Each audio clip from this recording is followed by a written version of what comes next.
Yes చాలా రోజుల తర్వాత నేను బస్ వ్లాగ్ అయితే చేస్తాను శ్రీకాకుళం నుంచి విశాఖపట్నం వరకు. నేను చాలాసార్లు అయితే ఈ వ్లాగ్ అయితే చేశాను, జర్నీ వ్లాగ్ అయితే.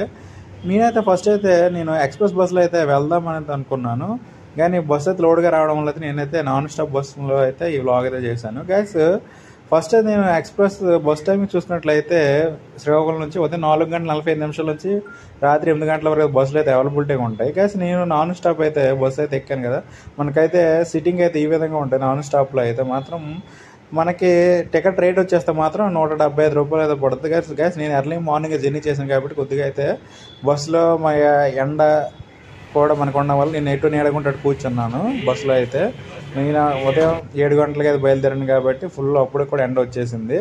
మనకైతే జర్నీ వచ్చేస్తే మాత్రం 2.5 అయితే పడుతుంది గ్యాస్ బస్సులో అయితే. ఒకసారి ట్రాఫిక్ ఉంటే మాత్రం కొంచెం ఎక్కువ టైమే పడుతుంది గ్యాస్. అయితే ఈ బస్ వ్లాగ్ అయితే ఒకసారి చూడండి.